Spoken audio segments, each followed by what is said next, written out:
बिस्मिल्लाहिर्रहमानिर्रहीम। तुमसे है पाकिस्तान में खुशामदीद। मैं हूं साजिद हुसैन। मजबूत मुस्तहकम पाकिस्तान पर हम बात करते हैं कैसे मुल्क व मिल्लत की तामीर और तरक्की में हमने अपना किरदार अदा करना है। वफाकी हुकूमत क्या आप वाकई किरदार अदा करने जा रही है, चिमगोइयाँ हैं और अब ऐलानात भी मशरूत किए जा रहे हैं कि हम असम्बलियाँ तहलील करने की तरफ जा रहे हैं, हम निगरान सेटअप की तरफ वेरी सून जा रहे हैं। असम्बलियाँ आइनी मुद्दा पूरा करने के बाद हम केयर टेकर हुकूमत के हवाले ये मुल्क कर देंगे। उसके बाद जो अकाबरीन हैं, जो मुख्तलिफ सियासी मुबसरीन हैं, वो अपने तज्जियों में कह रहे हैं कि निगरान हुकूमत जब बैठ जाएगी तो फिर वो अपनी मर्ज़ी से सर इलेक्शन करवाएगी और फिर एक ही सफ़ में खड़े होंगे महमूद अयाज, PTI से लेकर तमाम जमातें तब इलेक्शन के लिए एहतजाज कर रही होंगी और इलेक्शन मुमकिन है कि 1 साल बाद हों। तो अभी से ही ये अफवाहें फैलाई जा रही हैं, ये स्टेटमेंट आ रही हैं मुख्तलिफ सीनियर जर्नलिस्ट की तरफ से। फिर हम बात करेंगे कासिम के अब्बू और चेयरमैन PTI। तो चेयरमैन PTI और कासिम का अब्बू कब तक जनरल इलेक्शन में, अगर PTI के लोग इलेक्शन में हिस्सा लेते हैं चाहे वो सूबाई सतह पर या कौमी सतह पर, तो क्या पाकिस्तान का मीडिया उनको भी नहीं दिखाएगा, उनकी इलेक्शन कैंपेन भी नहीं दिखाएगा? इस पे हम बात करेंगे। फिर हम बात करेंगे पाकिस्तान की बिगड़ती हुई मौशी सूरत हाल से लेकर कराची की जो तामीर और तरक्की का सफ़र है कहाँ पहुँचा। स्टूडियो मेरे साथ मौजूद हैं, आप सीनियर पॉलिटिशियन हैं, आप चेयरमैन हैं PPI के, मलिक यासिर सिकंदर साहब। बहुत शुक्रिया सर। यासिर साहब आपने टाइम दिया। उनके साथ कराची की मारूफ शख्सियत हमारे साथ मौजूद है, आपका ताल्लुक पाकिस्तान तहरीक इंसाफ से, सलीम सचवानी साहब। बहुत शुक्रिया सर। सलीम सचवानी साहब आपने भी टाइम दिया। नौजवान पॉलिटिशियन हमारे साथ मौजूद हैं, आप मेंबर सिंध काउंसिल हैं, फ़कीर नकाश अली भयो साहब। बहुत शुक्रिया सर। फ़कीर आपने भी टाइम दिया। सर पहले आते हैं सर मलिक यासिर सिकंदर साहब, PPI। माजरत के साथ आपकी जमात है पंजाबी पख्तून इत्तेहाद, अगर मैं गलत नहीं हूँ तो हैं तो आपके लोग नहीं मतलब आपकी कितने लोग हैं, लोग आपको वोट देते हैं, आपका नैरेटिव क्या है, कराची की बका तामीर तरक्की के लिए आपका किरदार क्या है? जी बिस्मिल्लाहिर्रहमानिर्रहीम। बहुत शुक्रिया साजिद भाई, आपने मौका दिया। हमारी जमात बेसिकली जो आज से 4 दहाई कबल कराची में एक लासानियत का फसाद बर्पा हुआ था, उसकी बुनियाद को सामने रखते हुए 1997 में जब दोबारा से ये चीज़ें सर उठाने लगी थी तो हमने पंजाबी पख्तून इत्तेहाद की भागदौड़ संभाली, जिसका मकसद ये है कि जो कराची में दूसरे सूबों से आए हुए लोग हैं, मुआशी तौर पे यहाँ आके आबाद हैं या आर्जी तौर पे आते हैं मुआशियत के लिए, उनके मसाइल को हल करना, उनके उन जगहों तक रसाई करवाना जहां से उनके मसले हल होने। सिर्फ पंजाबी और पख्तून नहीं सर, मैंने आपसे अर्ज पंजाबी पख्तून नहीं की, मैंने आपसे अर्ज की है कराची में दूसरे सूबों से आए हुए ओवरऑल पाकिस्तानी जितने भी हैं, इंक्लूडिंग जो मकामी लोग हैं। जी जी चले आगे बढ़ते, चूंकि मेरा जो स्टार्ट होता है हमारा, हम वफाक से हम नीचे कराची पे आते हैं, कराची पे आएंगे तो हम फिर आपसे बात करेंगे। सर आप पहले मुझे ये बताएं, ये चेयरमैन PTI, ये कासिम के अब्बू, पाबंदियाँ हर मराहल में हम देख रहे हैं मुख्तलिफ अदवार में, कब ख़त्म होगा ये सिलसिला? साजिद भाई देखें, ये हम अरसे से पाकिस्तान में देखते आ रहे हैं कि क़यादत को दीवार से लगाना, जेलों में डाल देना, ये अब सिलसिला ख़त्म होना चाहिए।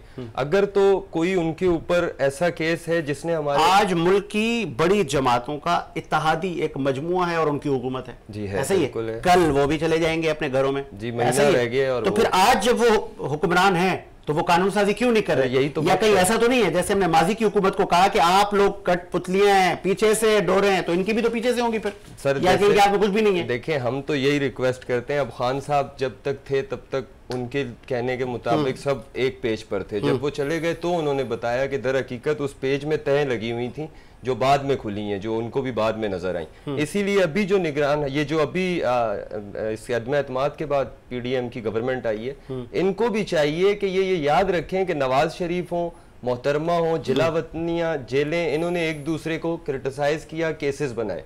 आज तक सिर्फ नवाज शरीफ साहब पे जो केसेस साबित हुए इन्हीं अदलिया ने साबित किए, आज वही अदलिया उन्हें हर लिहाज से बरी कर रही है। यही हम सियासी वर्कर होने की हैसियत से मौजूदा सिटिंग हुकूमत से यही एक दरख्वास्त करते हैं कि आप इमरान खान हो, फजलुर रहमान हो, इन सबको एक पैमाने में रखिए और सब मिलकर बैठिए। देखिए इस वक्त इमरान खान का वोटर है, उनके लिए एक लोगों में हमदर्दी है। अगर हम बाहर निकलते हैं 10 लोगों से बात करते हैं तो उनमें से 5 लोग कम अज कम इमरान खान के लिए हमदर्दी रखते हैं। अगर आप उन्हें दीवार से लगाएंगे वो हमदर्दी बढ़ेगी, और आप उन्हें इलेक्शन से बाहर करेंगे तो यकीनन आवाम में एक बेचैनी फैलेगी जो कि नहीं होनी चाहिए। इससे पहले भी इंतशार और इन्हीं चीज़ों की वजूहात पर हम इतना पीछे हैं। सोशल मीडिया का सर ज़माना है और कुछ कल गालबन चेयरमैन पीटीआई ने टिकटॉक अकाउंट बनाया सर, 24 घंटों में 1 मिलियन 10 लाख लोग, मतलब रिकॉर्ड टूट गया। तो सोशल मीडिया का ज़माना है और सोशल मीडिया के जो हैंडलर्स हैं, जो यूज़र्स हैं, वो अक्सर पीटीआई के बदनाम भी हैं, वो बहुत कुछ कर जाते हैं। पीटीआई की आज मौजूदगी भी है सर, उनसे पूछ लेते हैं सर, पीटीआई पार्लियामेंटेरियन का जहाज भी तैयार है सर उड़ने के लिए, परवेज खटक साहब पायलट उसके बनने जा रहे हैं। सर आपको याद होगा कि इसी प्रोग्राम में मैंने कहा था कि हमारी जमात को चाहिए कि वो हमारी जमात को यानी खान साहब की क़यादत में पीटीआई पार्लियामेंटेरियन एहतियातन बना लेनी चाहिए, क्योंकि इस चोरों का कोई भरोसा नहीं है कि वो पीटीआई के ऊपर पाबंदी के कोई ना कोई बहाना ढूंढ लें। 57 लोग ले उड़ गए सर, ये इससे कोई फ़र्क नहीं पड़ता, ये करोड़ों लोगों की जमात है, उसमें से 57 या 100 200 जड़ जाए तो कोई फ़र्क नहीं पड़ता, और ये आस्तीन के सामने निकल ही जाए तो अच्छा है। और ये आपके सामने अगर निकलने से कोई फ़र्क पड़ेगा, ये अपने हल्के में जहाँ बैठे हुए, जहाँ के इनके दावेदार है, वहाँ से इनकी ज़मानतें भी जब्त हो जाएंगी अल्लाह की रहमत से। ये आप आने वाले वक्तों में देखेंगे और हम जो आपको कह रहे हैं ये साबित भी होगा।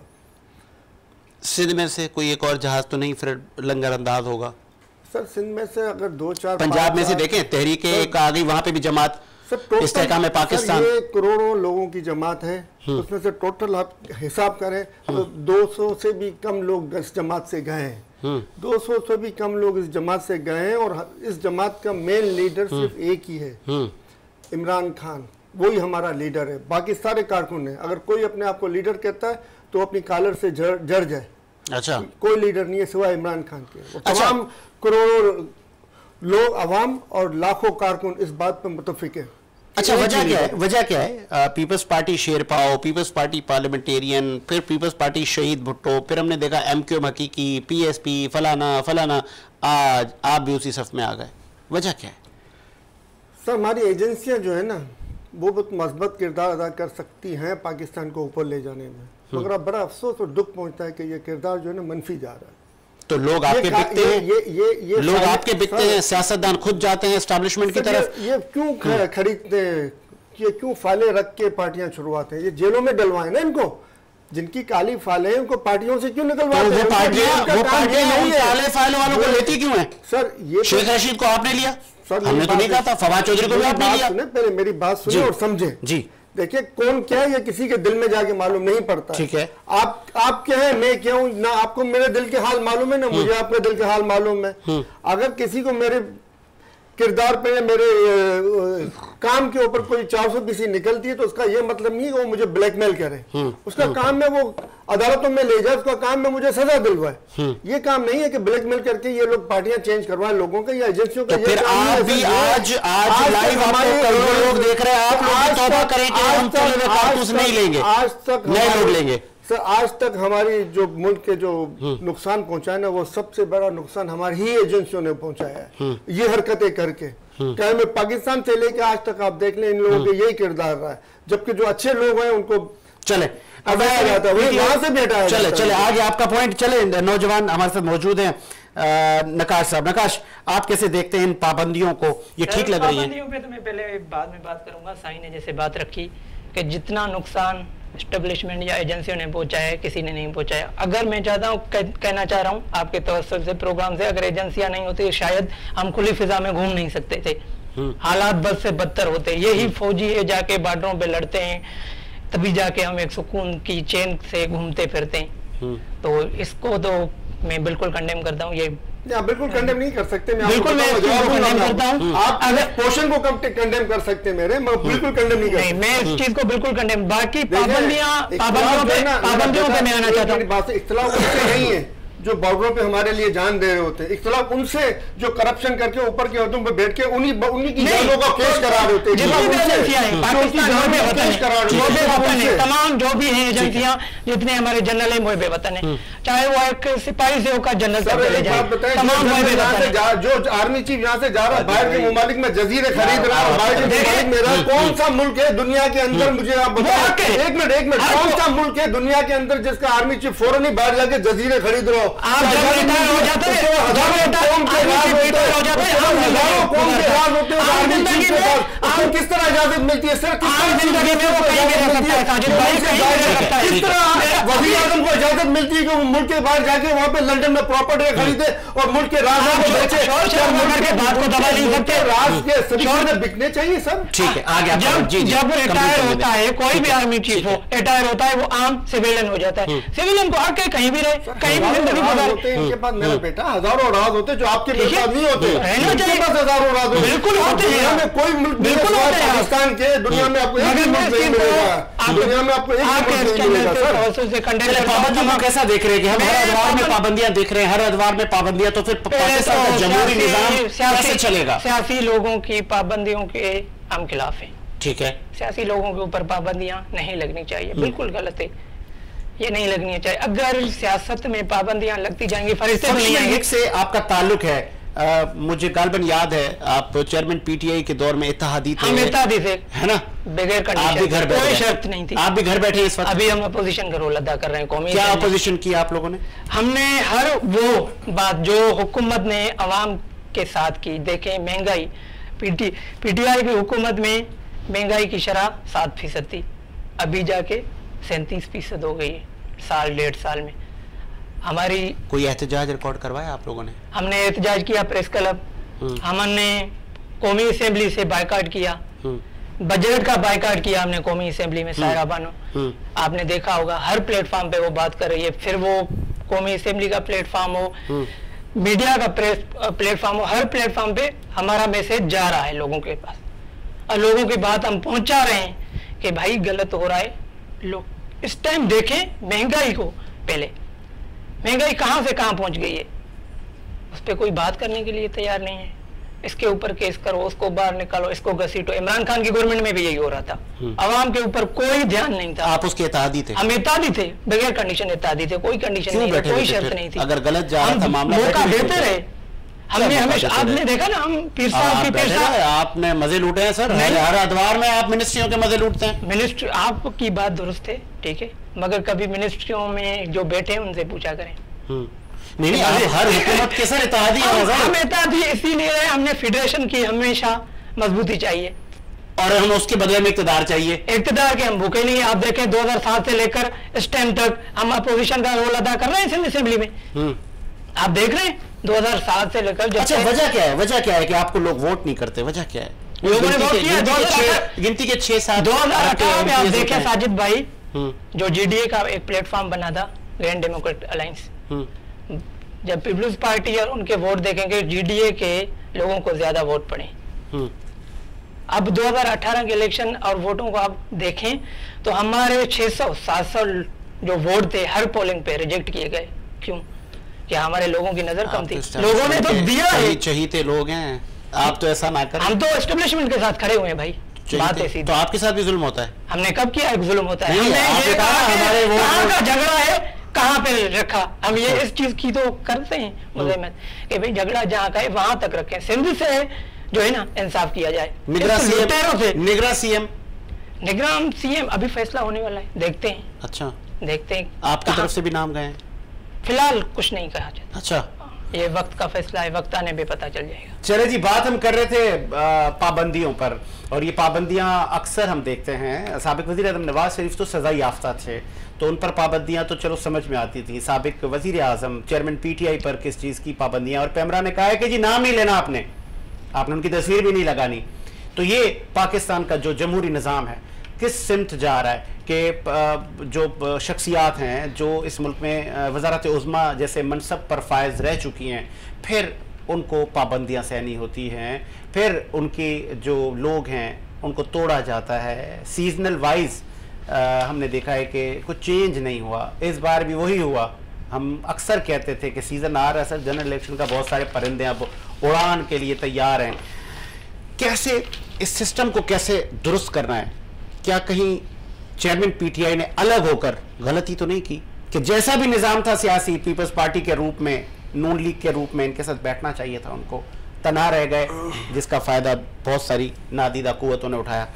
मलिक यासीन सिकंदर, आपका बिल्कुल सही कह रहे हैं। आपके इमरान खान साहब जब इक़्तिदार में थे तो उन्हें ये बेहतरीन फैसले और सोचो विचार से चलना चाहिए था। और फिर अगर उन्होंने इस्तीफे दे दिए थे तो भी जब उनको इलेक्शंस की डेट जिस तरह परवेज़ खटक ने कल कहा मिल रही थी तो उस पर उनको बैठ के बात करनी चाहिए थी, बिल्कुल ख़ुद को आइसोलेट नहीं कर लेना चाहिए था।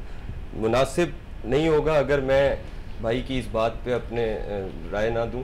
जो एजेंसियां एस्टेब्लिशमेंट और फौज की हम बात करते हैं ना, देखें हमारे पास एजेंसीज चले, एजेंसीज में भी वो जो आला ओहदों पे हैं और जो ये ब्लैकमेलिंग में इस्तेमाल करते हैं लोगों को, उनकी बात हो रही है। यानी दो तरीके के होते हैं, एक होते हैं जो मुल्क के मफाद के लिए काम करते हैं, एक होते हैं अपने जाती मफाद के लिए काम करते हैं।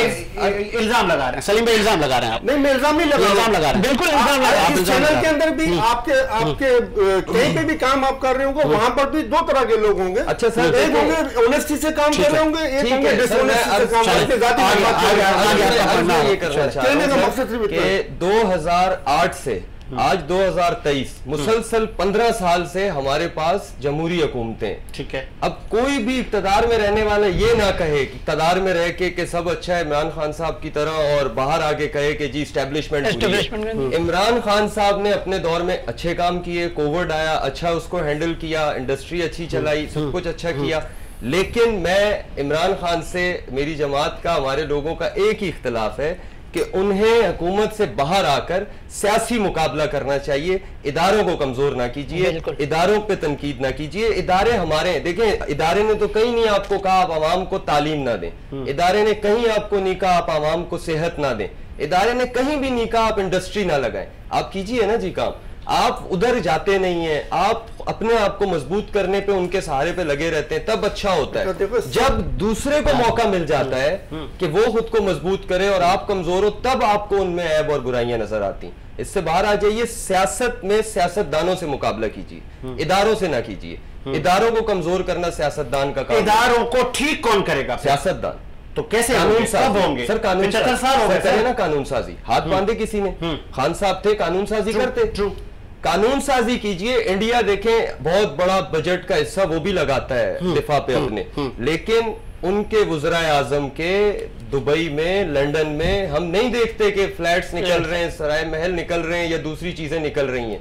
हमारे जो हुक्मरान है ना, सियासी हुक्मरान, वो अपने ऐब छुपाने के लिए वो दूसरी तरफ उंगली कर देते हैं ताकि आवाम मेरा चेहरा दागदार ना देखें, बल्कि वो दूसरी चीज के पीछे उसको लगा देते हैं। हमारे सियासतदानों के ही बाहर असास हैं। आवाम अगर जवाब तलब करेगी, कभी भी वो फौज से नहीं जवाब तलब करेगी, वो जवाब तलब करेगी सियासतदानों से। आवाम फौज ने नहीं वोट मांगने आना, वोट मांगने इमरान खान के नुमाइंदे ने आना है, नवाज शरीफ के ने आना है, आसिफ अली जरदारी साहब के ने आना है। आरटीएस भी तो बंद होता है इस मुल्क में, बहुत कुछ हो जाता है। हो गया सर, इदारों के जो वो लिमिटेशंस जी उससे बाहर अब हाँ जी, आपका जो आपके जो उदूद हैं आप उसी में रहना। अच्छा देखें, आपकी साजिद भाई बेहतरीन ना, आरटीएस बैठा, नवाज शरीफ साहब ने खुलेआम नाम लिए हमारे दिफाई इदारे के लोगों के। आज जब वो इक्तदार में आ गए तब वो सबसे ज्यादा वकालत कर रहे हैं। बात है, अब मैं क्यों ना समझूं कि चोर नवाज शरीफ है, इदारा नहीं है मेरा, क्योंकि यही नवाज शरीफ अपनी जातियात के लिए इदारे पे तनकीद, इक्तदार के लिए, जी सर, इक्तदार के लिए, ठीक है, इक्तदार के लिए आ गया इनका पॉइंट। तो ये सब कुछ इक्तदार के लिए हम इदारों को इन्वॉल्व ना करें, इदारों को बेहतरी के लिए हम क्या कर रहे हैं, बेहतरी के लिए। इदारों पे तनकीद ना हो, इदारों पर उंगलियां न उठे, इदारों को कोई बुरा भला न कहे, इसके लिए सबसे बड़ा काम खान साहब ने किया, जिसको खत्म किया गया। एस्टेब्लिशमेंट और ये regime change government, imported government ने मिलकर खत्म किया उसको। इन्होंने ईवीएम मशीन लाई थी ताकि आवाम को वोट का हक मिले, आवाम को बायोमेट्रिक, इंडिया की जो उन्होंने तारीफ की उसकी वजह यह है कि 90 अरब से ज्यादा की आबादी है वहां पे आवाम को बायोमेट्रिक का हक हासिल है। वहाँ आवाम के वोट से जीत के आता है नुमाइंदा। हमारे यहाँ पे आवाम के वोट से जीत के नहीं आता, आवाम का वोट यूरोपीय यूनियन जो यूरोपीय इंसानी हुकूक की अलमदार बनती है वो उनको इम्प्लीमेंट करवा देगा। हाँ, फ्री एंड फेयर इलेक्शन, झूठे सर्टिफिकेट जारी होते हैं। सियासतदान इंप्लीमेंट करे ना सर, वो सियासतदान ने इंप्लीमेंट किया था, इमरान खान साहब ने इंप्लीमेंट किया था, ईवीएम मशीन लेके आए थे, कानून साजी की, कानून साजी की, उस कानून साजी को खत्म किया गया, इन्होंने आके खत्म कर दिया। फॉरेन में रहने वाले पढ़े लोगों को वोटर का हक दिया गया, इसको इन्होंने खत्म किया, खत्म किया। यानी जब तक अवाम को इसके इलेक्शन में जब तक अवाम को हम ताकत का सर्वश्रेष्ठ में खाली जबान से कहते रहेंगे और उनको हक नहीं देंगे उसका, उस वक्त तक आप कहो कि इदारों पर तनकीद नहीं होगी तो ये मुमकिन है। उस वक्त तक आप कहो चीफ जस्टिस पे साहिबा दलील से बात कर रही है ना असेंबली में, वो गलत कह रही है, बहुत अच्छी बात करती है, उनसे मुतफिक भी है। मैं उसकी बात नहीं, मैं कहता हूँ जो इन्होंने कानून साजी खत्म की ईवीएम मशीन के तहत उसको कंटिन्यू करना चाहिए था। लाए चीफ जस्टिस पाकिस्तान और एस्टेब्लिशमेंट मिलकर ले आओ, तनकीद का चीफ बालातर हो जाए, हमेशा के लिए तनकीद से बालातर हो जाएंगे। जब आवाम के वोट से आके दुनिया, जब आवाम के वोट से आएगा, जब आवाम के वोट से आएगा ना, जब आवाम के वोट से आएगा तो हर इदारा तनकीद से खुद ब खुद बालातर हो जाएगा। ये मगर ये खुद भी तनकीद से बालातर हो नहीं चाहते क्योंकि वो अपना कब्जा चाहते हैं, सर उनको मुल्क की तरफ की से जो है कोई गर्ज ही नजर नहीं आ रही है, उनको गर्ज करनी चाहिए मुल्क की तरक्की की। ठीक है, आगे आपका फिर हम जरा आते हैं सर, जरा हम नेशनल सतह से होकर फिर हमारे लास्ट में कोशिश होती है हम कराची और सिंध पर बात करें। केएमसी में इजलास हुआ, पहला इजलास था और एक तो इलेक्शन हो नहीं रहते, फिर बड़ी मुश्किल से इलेक्शन हुए, फिर मेयर के इलेक्शन हुए, अब फिर जब इजलास शुरू हुआ तामीर और तरक्की का सफ़र शुरू होना है, लेकिन फिर उसको भी वो भी एहतजाज की नज़र हो गया। जमहूरी हुकूमतों में एहतजाज होने चाहिए, बिल्कुल होने चाहिए, लेकिन फिर आम आदमी का क्या होगा? आम आदमी के लिए पहले ही अभी टाइम कम होने वाला है। अभी सिंध हुकूमत भी वेरी सून जा रही है और वो कह रहे हैं कि हमारे बोरिया बिस्तर बंद है, भाई हम जा रहे हैं, केयर टेकर हुकूमत आ जाएगी। नकाश, आपने देखा मुर्तज़ा वहाब सिद्दीकी बेबस थे, फिर उन्होंने प्रेस कॉन्फ्रेंस करते हुए कहा कि भाई मेरे बस में नहीं है वरना मैं आपको मेयर कराची की वर्दी भेज दूँ, बड़ा तनकीद किया उन्होंने। साजिद भाई पहले तो ये गैर जमहूरी तरीके से मेयर बनाए। जमहूरी मुल्कों में ये होता है जिसके ज्यादा मेंबर होते हैं उसको चांस दिया जाए, जैसे जमात और पीटीआई में, पीटीआई के हम इत्तेहादी रहे हैं, जमात और पीटीआई का इलेक्शन जब हुआ तो रिजल्ट आपके सामने। सर रिजल्ट तो आ गया ना, आपने 30 लोगों को क्यों रोका? जमहूरियत में कहाँ लिखा हुआ है आप 30 लोगों को अगवा करके लेकर जाएं? लिखा हुआ है कहीं? आप बताएं ना, कोई कानून है? ये तो गैर जमहूरी तरीके से, एक तो इनको मेयर जबरदस्ती बनाया, आप लोगों ने दरवाजे बंद कर दिए, जब हलफनामा था, हलफ उठाया था, आपने दरवाजे बंद कर दिए। तो फिरदौस शमीम नकवी और कुछ लोग आए तो थे सर। सर आए थे, 30 मेंबर कहाँ थे पीटीआई के? मैं पीटीआई का अगर वो बिक जाए, अगर वो बिक जाए 31, अगर वो बिक जाए पीटीआई के लोग बराए फरोख्त हो जाए तो फिर किसने मंडी लगाई? जिसने भी लगाई, जिसने भी लगाई, ये बंद होना चाहिए ना, तो बंद कौन करेगा? बंद होनी चाहिए। साजिद भाई इलेक्शन अगर कोई वोट से आ जाता है, आपका आप मैं फॉर एग्जाम्पल मैं अवाम के वोट से आऊं, ठीक है, मेरा काम है अवाम के मसले हल करना, उनको हर तरह से सहूलियात देना, मैं जाके बिक जाऊं तो अब इलेक्शन कमीशन का काम हो जाए कि मेरे ऊपर एक्शन ले, मेंबर के ऊपर एक्शन ले और पार्टी का। चले फंक्शनली का क्या किरदार है, आपका क्या किरदार है कराची में? देखें, कराची में हम तंजीम साजी की तरफ जा रहे हैं, इंशाल्लाह आने वाले जो इलेक्शन है आम इंतखाबात में भरपूर तरीके से हम मुकाबला करेंगे। और अभी तो देखते हैं निगरान सेटअप के बाद इलेक्शन होती है नहीं होती है, हम तैयारी तो करेंगे। आप लोग फिर तो कई आपकी पार्टी पे इस तरह की तनकीद होती है कि आप उस तरफ वालों का इशारा सुनते हैं? बिल्कुल हम सुनते हैं, अगर लोग कहते हैं तो शायद उसमें सदाकत है, अब कहने वाले का कौन मुंह बंद कर। आप वोट की ताकत पे बिलीव नहीं करते हैं? हम वोट की ताकत से आते हैं। अगर एमपीए बने हैं, हमारे 14 एमपीए आए हैं सिंध असेंबली में, किसने वोट दिया? आवाम ने दिया ना। 2018 में मैं पहले ही कह चुका हूं कि जीडीए का वोट ज्यादा था पाकिस्तान पीपल्स पार्टी के मुकाबले में। आप देखें, आप रिजल्ट चेक करें, जीडीए जो हमारा इत्तेहाद था उनका पीपल्स पार्टी से ज्यादा वोट था, मगर हमारे वोट 700-800 और पोलिंग से रिजेक्ट किए गए। शायद हमारे जो वोटर थे उनकी नजर कम थी, शायद उस तरफ वालों ने आपका साथ ना दिया। नहीं, ऐसी बात नहीं है। अच्छा, नहीं है। जैसे भाई ने कहा कि भाई एस्टेब्लिशमेंट का किरदार होता है, हाँ, नहीं होता है, नहीं होता है, नहीं होता है, बिल्कुल हम इस चीज से एग्री है। एस्टेब्लिशमेंट का कोई किरदार नहीं है। आप जब इख्तिदार में होते हैं तो मजे लेते हैं उनसे, वो बेहतर है, वो बेहतर है। इलेक्ट्रिक वोटिंग मशीन होनी चाहिए, ईवीएम मशीन होनी चाहिए।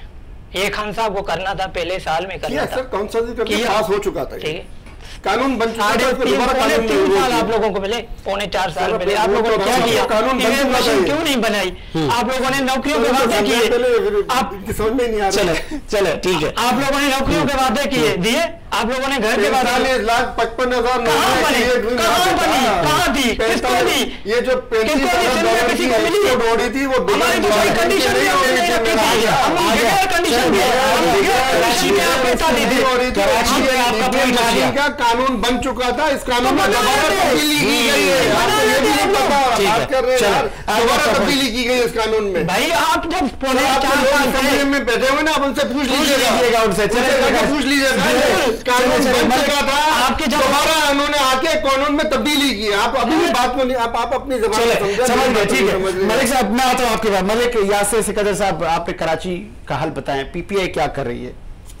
देखिए जी, हम तो कराची की तरक्की के लिए, जो भी कराची की तरक्की की बात करेगा और अमलन काम करेगा, हम उसके साथ खड़े हैं अपने कराची वालों की बका के लिए और फलाह के लिए। अभी पाकिस्तान पीपल्स पार्टी से उम्मीद इसलिए ज्यादा है कि सूबे में भी उनकी हुकूमत है, अभी महीना एक तो रह गया है ना, अभी या 20 दिन रह गए, और अब तो उनके पास सिंध के तकरीबन जिलाई हुकूमतें 70 से पूरे सिंध उनके पास है। किया क्या है 15 सालों में? 86% उनके पास अब हुकूमत है। तो हम चाहेंगे कि वो डिलीवर करें। मुर्तजा वहाब साहब नौजवान आदमी हैं और उनको काम नहीं करने देना सर, जमात इस्लामी जो अपोजिशन की जमात है। साजिद भाई, वो तो हॉल के अंदर तक नहीं बोलने दिया ना, बाहर तो जमात हाथ नहीं, ग्राउंड पे वो काम करेंगे इंशाल्लाह, हमें उम्मीद है। और काम आपको याद है काम हुए देखा, एडमिनिस्ट्रेटर की डोमेन में और एक इलेक्टेबल की डोमेन में फर्क होता है। एडमिनिस्ट्रेटिव पावर्स और इलेक्टेबल पावर्स करेगा। देखिए नेमतुल्लाह खान साहब आए, उन्होंने भी काम किया। मुस्तफा कमाल आया, उसको तो खैर बेताशा फंड मिला ना, जो आज तक किसी मेयर को क्या शायद कहीं भी नहीं मिला इतना जितना उनको, उसने भी काम किया। और वाहिद एक ये जो वसीम अख्तर साहब गुजरे, वो ऐसा लगा है कि डीजल देने वाला पंप पे जो बंदा होता है उसका किरदार उन्होंने अदा किया, क्योंकि उन्होंने खुद लास्ट प्रेस कॉन्फ्रेंस में कहा अपनी, मैं तो सिर्फ डीजल नहीं दे सकता था गाड़ियों को और मेरे पास कोई अख्तियार नहीं था। तो हम उम्मीद कर जी रिजाइन करना चाहिए था। मैं वही अर्ज कर रहा हूँ कि आखिरी दिन की कोई जरूरत नहीं थी, डे फर्स्ट जरूरत ही नहीं थी। तो हम सर अपने अपने सियासी बिसारत के हिसाब से आवाम को अवेयर कर, जनरल इलेक्शन करीब है, चूंकि इख्तिताम की तरफ हम जनरल इलेक्शन करीब है जी। अब देखें परिंदे, सियासी लोग, सियासी परिंदे, एक टहनी से दूसरी टहनी, सिलसिला चलेगा अभी और चलेगा, अभी तूल पकड़ेगा। पाबंदियों का आपने जिक्र किया था स्टार्टिंग में। लेट्स सपोज अभी जब इलेक्शन होंगे, पीटीआई के बहुत सारे लोग हिस्सा लेंगे, टिकट्स लेंगे, कैंपेन चलाएंगे, ब्लैकआउट होगा। भाई अल्लाह करे कि बल्ले का निशान और इमरान खान, इन दोनों को साइड लाइन ना किया जाए, बल्कि उनको इलेक्शन लड़ने दिया जाए। ये अच्छी रिवायत नहीं है। आपने भुट्टो साहब को फांसी दे के, नवाज शरीफ को जिला वतन करके, गैरों को मौका दे के मोहतरमा को शहीद हमने करवा दिया अपने मुल्क के अंदर। अब हम इस रीत को खत्म करें और अपने दुश्मन को मौका ना दें। अगर इमरान खान गद्दार है तो आप सबूत से साबित कीजिए कि वो गद्दार है। इस तरह किसी की ख्वाहिश पर, किसी की एमा पर, देखें मैं आपके एक बात आखिरी, मरियम नवाज ने, एक तो वो नकल के लिए अकल की भी जरूरत होती है, मरियम नवाज खुद सैकड़ों बार कह चुकी हैं जब तक तवाजुन तराजू का बराबर नहीं होगा तब तक ना इलेक्शंस होंगे ना उन्हें तस्लीम किया जाएगा। तो इसका मतलब है कि मरियम की ख्वाहिश पर तवाजुन बरकरार किया जा रहा है। क्यों? ये 22 करोड़ अवाम आपने शरीफ खानदान के घेरे में क्यों दे दिए? खुदारा आप तमाम को इलेक्शन लड़ने दीजिए और हम अवाम को मौका दीजिए कि हम अपने नुमाइंदे चुने। जो जीत के आए वो अपना किरदार अदा करे और वो फिर हटने के बाद फौज पे न चढ़ दौड़े, वो उसी अपनी सीट के टाइम के दौरान फैसले करे और काम करके दिखाए। किसी ने नहीं रोका फैसले करने से, आईने पाकिस्तान इजाजत देता है। हुसैन से पहले कराची, और फिर यही सवाल मेरा आपसे भी होगा क्योंकि आप लोगों पर बड़ी पाबंदियां हैं, आप लोगों ने हमें भी बड़ी मुसीबतों में डाला हुआ। जर्नलिस्ट को याद होगा खान साहब बड़ा तनकीद किया करते थे जर्नलिस्ट पर, जब हम नवाज शरीफ की बात करते थे कि आपको नवाज शरीफ की क्या पड़ी है। तो आज हमें हिम्मत है आप में सर, आप बैठे हैं सर, ये बैठे हैं आपके मेजोरिटी की बात कर रहा हूँ। ठीक है, मैं आप 5% लोगों की बात नहीं कर रहा जिनमें आप भी शामिल हैं। ठीक है, मैं उन 5%, 95% की बात कर रहा हूँ। उनमें है हिम्मत कि वो सच को सच और झूठ को अच्छा, झूठ वो कराची के 30 लोग आपके एहतजाज में भी इल्जाम लगाने वाले जो है ना, इस मुल्क के सबसे बड़ा गद्दार है जो खान साहब के ऊपर गद्दारी का इल्जाम लगाते हैं। आप गद्दारी, मैंने आपको पिछली दफा पूरी लिस्ट बताई थी कि गद्दार का इल्जाम लगाने वाले सोचे कि क्या ये काम करने वाले गद्दार होते हैं, या दोबारा रिपीट करूं उन बातों को? नहीं, आप जायज फरमा रहे हैं ना। देखिए आगे बढ़े, आगे बढ़ने की सबसे अहम चीज है जो इस मुल्क को आगे ले जा सकती है, जो इस मुल्क को तरक्की की जानिब गामजन कर सकती है, जिसके ऊपर खान साहब बार बार ये तस्करा करते हैं, जिसके ऊपर सारी जमातें अगर आप जबानी तौर पर कहेंगे तो वो मुतफिक भी होंगे, और अगर ये हमारे जो बैठे हुए हमारे जैसे नीचे लेवल में, वो सारे इस बात पे मुतफिक होंगे कि पाकिस्तान में सुन्नत नबवी के मुताबिक रूल ऑफ लॉ और करप्शन का खात्मा होना चाहिए। यही मुल्क को तरक्की की जानिब लेके जाएगा, यही हम सबको खुशहाली की तरफ लेके जाएगा। अवाम का झुकाव इसलिए कि उसका गद्दी नशीन कोई नहीं है, वो अवाम की लड़ाई लड़ रहा है। करप्शन के खात्मे और रूल ऑफ लॉ की बात कर रहा है, और इसी के लिए जद्दोजहद कर रहा है। वो खाली अपनी गद्दी नशीनी के लिए नहीं कर रहा, उसको गर्दी नहीं है कि मैं मुल्क का प्राइम मिनिस्टर बनूं या नहीं बनूं, वो इसलिए बन के काम करना चाह रहा है, लेकिन कम से कम सुलेमान कासिम के लिए नहीं कर रहे। हाँ, इसलिए बनना चाह रहा ताकि पाकिस्तान जो है वो एक स्टक हो गया है। आगे जाने के वजह हम पहाड़ी से नीचे, श्रीलंका से तो हमें राब्ता करके IMF की गारंटी दिलवानी पड़ रही है। SPDM की गवर्नमेंट ने हमारा श्रीलंका का प्राइम मिनिस्टर पाकिस्तान के प्राइम मिनिस्टर की सिफारिश कर रहा है कि यार बात तो सुनो, इसका काम तो करो, मेहरबानी करो। और अब आप बताओ, इतने शर्मनाक हालत में पहुंचाने वाले जिम्मेदार नहीं है जिन्होंने टाइगर बनाने से शुरुआत थोड़ी देर पहले 30 सीटों की बात की, बिल्कुल सही बात की, मगर क्या ये ऊपर वफाक में ये काम नहीं हुआ? सिंध में लोग जमा नहीं किए गए, सिंध में उसमें खरीदो फरोख्त नहीं हुई? क्या चीफ जस्टिस ऑफ पाकिस्तान अंधे थे? क्या हमारी एजेंसियां अंधी थी? क्या हमारे क्या हमारे सब लोग अंधे थे? क्या आंखें नहीं थी? उनको तबाही की तरफ लेके जा रहे हैं, उनको बर्बादी की तरफ लेके जा रहे हैं, और कोई बोलने वाला नहीं था। आज भी चुप है, नहीं सर, आज भी खामोशी से देखे। 19 मई का 9 मई को जो हुआ, 9 मई का जो ड्रामा इमरान खान के गले डाला गया, जो ड्रामा रचा गया, वो असल किरदार जो आज भी फोर्टेज मौजूद है, लोगों को बुला रहे हैं, आओ, असल किरदार पकड़ा ही नहीं गया अभी है, जो तवाज़ुन बरकरार करना, पकड़ा ही नहीं गया। वो उन लोगों को नहीं पकड़ा गया जिन्होंने वहां से सिक्योरिटी हटाई, आर्मी कोर कमांडर हाउस से जिन्होंने सिक्योरिटी हटाई,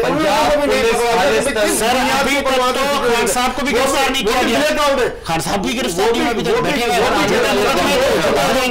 मुकदमात को फेस कर रहे हैं। सारा दिन ऑफिस में जिस तरह लोग जाते हैं, खान साहब ने यही बात की, जिस तरह लोग ऑफिस में जाते हैं उस तरह मैं अदालतों में जा रहा हूँ फेस करने के लिए मुकदमा। अब आपको वो भी बुरा लगता है अगर वो मुकदमा को फेस कर रहे हो, अपनी जमानतें करवा रहे हैं, तो आप कह रहे गिरफ्तार नहीं हो। अल्लाह न करे एक और वजीर आजम गद्दार या शहीद हो, हम तो ये चाहते हैं कि खुदा न करे एक और ऐसा वाकया हो। आपकी बात 100% सही है, ये रिवायत बंद होनी चाहिए, सही है कि ये रिवायत बंद होनी चाहिए। इस वजीर आजम को जो है मुल्क की तरक्की के लिए जो बैठा हुआ उसको काम करने का मौका मिलना चाहिए। एस्टेब्लिशमेंट को भी दिल बड़ा करना चाहिए, खान साहब को भी दिल बड़ा करना चाहिए, और दोनों को मिल के ठीक है, ठीक है, ठीक है। हम ले लेते हैं एक छोटा सा मैसेज आज के तीनों मेहमानों से कि जनरल इलेक्शन आ रहे हैं। अब आम आदमी फैसला करेगा कि आगे हमने वोट कैसे देना है, सोच समझ के देना है, किस पार्टी को देना है, या कि शख्सियत को देना है। तो ये बहुत अहम है कि आपने वोट लाजमी देना है। अक्सर हम देख रहे हैं कि टर्न आउट बहुत कम होता है, अब लोग निकलना उन्होंने बंद कर दिया है, लोग जाते नहीं हैं पोलिंग। क्या मैसेज देंगे? सलीम सचन से पहले मैं आपकी तरफ आऊँगा कि जनरल इलेक्शन आ रहे हैं, वोट की ताकत से फिर सबने आना है, क्या कहेंगे? सर, जिस तरीके से पंजाब की आवाम ने निकल कर धांधली को नाकाम बनाया था, भरपूर तरीके से वोटिंग की शरह में इजाफा किया था, इसी तरीके से पूरे पाकिस्तान की आवाम को चाहिए कि वोटिंग वाले दिन भरपूर तरीके से निकले और धांधली के तमाम रिकॉर्ड तोड़ दें, ताकि आने वाली हुकूमत खान साहब की जो है वो उसको वापस इनको EBN का तोहफा दे, जो कि था फॉरेन वोटर्स को जो है उनका हक दे, और पाकिस्तान को जो है खुशहाली और तरक्की की तरफ लेके जाए। सोच समझ के वोट देना है। नकाश, क्या कहेंगे कि अब वोट ही आवाम की तकदीर बदल सकता है? सर, बिल्कुल सही बात है। बहुत टर्नआउट कम होता है, आपने देखा होगा, आम इलेक्शन हो जाए, BD इलेक्शन में भी आपने देखा, बिल्कुल टर्नआउट कम रहा। तो हम यही मैसेज देंगे बिलखुसूस सिंध के लोगों को कि भाई निकले अपने हुकूक के लिए, आप उसको वोट करें जो आपके लिए बेहतर है, आपके बच्चों के मुस्तकबिल के लिए बेहतर है। पीपल्स पार्टी का ठेका तो हमने नहीं उठाया हुआ, 15 सालों में पीपल्स पार्टी ने दिया क्या है सिंध को। आप चले जाएं कश्मीर, क्या हालत है वहाँ, डेली आए दिन पुलिस वाले मर रहे हैं, अगवा की फैक्ट्री बनी हुई है, कोई पूछने वाला नहीं है। आईजी से पूछो, आईजी को पता नहीं है, एसएसपी वहाँ बैठा है उसको पता नहीं है, एमपी एमएनए तो ये आवाम वोट करती है पीपल्स पार्टी को। सर देखें एक बात, अब जिन एरियाज में ये चीज हो रही है ना, जिन एरियाज में फैक्ट्री बनाई, चले फिर आप देखिएगा इस इलेक्शन में फिर मुमकिन है पीपल्स पार्टी आ मालूम पड़ेगी आवाम वोट दे रही है फरिश्ते। हम ये कोशिश करेंगे, लोगों को यही मैसेज देंगे, मोटिवेट करें जो आपके हक में हो, बेहतर हो। अच्छा। मैं ये नहीं कहूँगा फंक्शनल लिंक के वोट करें, जो आपके हक के लिए बेहतर हो, आपके मुस्तकबिल के लिए बेहतर हो। नहीं है ना सर, इंशाल्लाह इस टाइम आप देखेंगे अच्छा बेहतर से बेहतर परफॉर्म करेगी। पीटीआई एक चॉइस थी, कराची की आवाम ने बहुत मैंडेट दिया था सर, कौमी असेंबली की नशिस्तें क्या दिया पीटीआई ने। अब देखते हैं पीटीआई कैसे उतरती है ग्राउंड में, क्या मैसेज देंगे सर मलिक यासीन सिकंदर साहब। वोट का टर्न आउट कम होना तो आवाम का सियासतदानों पे अदम एतमाद ही है। इलेक्शन के ऊपर, सियासतदानों को ये चाहिए कि वो जब इलेक्शन लड़ने वक्त जो वादे करते हैं उनको इक़्तिदार में कम से कम आधा टाइम उन्हें दे दें, आधा अपनी ख्वाहिशात को दे दें। और अब आवाम को बताने की ज़रूरत ही नहीं है कि आप किसको वोट दें, उनको पता है कि नवाज शरीफ मरियम की जंग लड़ रहा है और आसिफ अली जरदारी मोहतरम जो है वो बिलावल की जंग लड़ रहे हैं। आप देखें ना, आवाम को अब बताने की कोई जरूरत नहीं है। आवाम इस दफा अगर तो फ्री एंड फेयर इलेक्शन हुए तो हमारे पास जो बारियां लगने वाला सिस्टम था ना, उनके 14 तबक रोशन हो जाएंगे और मौलाना साहब जो दाढ़ी और दीन को इस्तेमाल करते थे उनको भी समझ आ जाएगा कि इस दफा लोगों ने फैसला क्या करना है। इंशाल्लाह चले जी, फैसला तो आवाम ने ही करना है कि किसको आपने वजारत उज़्मा के मनसब पर बिठाना है। मगर सर बात फिर वही आ जाएगी कि अल्लाह को हाजिर और नाजिर जानकर आवाम को ताकत का सरचश्मा बनाया जाए। ठीक है, फरिश्तों की वोटिंग शादी करेंगे ना सर, फरिश्तों की रास्ते बंद कर दीजिए, बंद कर दें। ऐसा ही है, ऐसा ही है। आप फरिश्तों के पास नहीं जाए, फरिश्तों के पास आप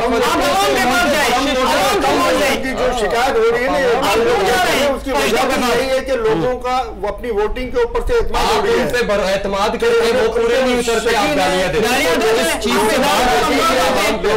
सलीम साहब का जो अभी मैं समझाऊं पॉइंट, मुझे याद है जब कराची में MQM पाकिस्तान का होल्ड हुआ करता था, हम कॉलेज में थे तो अक्सर हम स्टूडेंट एक दूसरे से पूछते थे वोट किसको दिया, ये नहीं पूछते थे, हम पूछते थे कितने वोट देकर आ गए तो कहा जाता था मैं 10 वोट, 20 वोट मिनिमम। तो सलीम साहब का जो सलीम साहब ऐसे ही, मैं ये समझ रहा हूँ कि अब लोग ये कहेंगे कि हम वोट तो देते हैं लेकिन वो पता ही नहीं चलता हमने दिया नहीं दिया, ऐसे ही तो इसी वजह से लोगों का वोट से एतमाद उड़ गया है।